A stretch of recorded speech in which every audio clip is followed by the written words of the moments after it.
Malayo kang lipad ng saranggola ni Pepe. Malayo kang pangarap ng matandang bingin. Umihip ang hangin, nawala sa paningin. Celeste is back, hard at work on her latest project, a lounge act series at the Captain's Bar. She says she's ready for the intimate feeling of the lounge.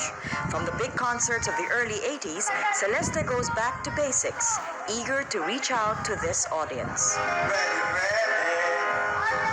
What's your name? Nando. Your favorite songs? Yeah, Tuliro. Tuliro, tuliro, tuliro. May biglang kumislap sa mata ko at nagsumayaw ang Well, why is it your favorite? My husband wrote it. We were courting and we were looking at the chandelier in CCP and niligawan ko yung asawa ko. I was the one who proposed to him. Really? Oh, yeah, expose. Yeah, I know. He always goes around bragging about that. You might as well say it. Yeah. And then I was telling him that I felt intoxicated. And then the next day, apparently, he had looked it up in the dictionary, and he wanted to come up with the Filipino equivalent, and he came up with Tuliro. And then he came up with the song.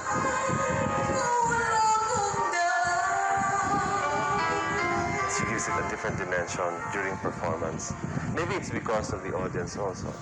Maybe it's because of the way that the way she feels at the moment, the way the ambiance of the place hits her. Composer Ryan Cayabyab is her partner in the new concert series. But she lets go. That's the nice thing about it is she doesn't hold back. She works at it. She works hard.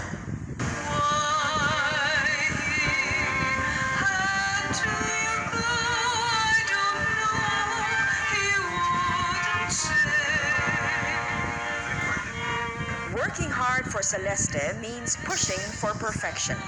But that extra push sometimes gets her into trouble. I can be quite matapang. I am a difficult person to be with because I have opinions about everything. If you're doing something wrong, and I have to tell you, so I will. I am not going to worry about, oh, what will she say? I mean, if it's really for your own good and I have to do it and it's for the good of the majority, then I have to do it, then I will. Kaya lang, they never told anybody. That aggressiveness was a driving force for OPM, or the Organisasyon ng Mga Pilipinong Mga Awit, a group of artists who pushed for reforms within the music industry. Girlie Rodis joined Celeste in her fight for OPM. She is also Celeste's manager. But 2 years ago, we needed the law on our side. And some of the singers, like Apo and Celeste, they really, put their neck out to go for airplay. And That push for airplay resulted in a law that required radio stations to play a minimum of 4 OPM songs every hour. But Girlie says Celeste had to deal with some personal side effects. a lot of the DJs were upset with them, so that when it became a law, they wouldn't play Apo and Celeste songs. It became a law, but because Apo and Celeste made such a big stink about it, they wouldn't play their songs. What do you think is better, this one? Critics could find nothing wrong with her voice and her control. But because she stood her ground and was outspoken about her opinions, they called her Mataray. You know, what is Mataray? What is basically Mataray? You say what you think. That is basically what is Mataray. I'm afraid I have to say guilty. Because I really am basically like that. So, and in Philippine show business, that is no. I mean, you're supposed to be, you're supposed to make paksama to this and paksama to that. And here is this upstart saying exactly what she thinks, I guess that was the way I was raised. That was the way I was brought up. What can I do?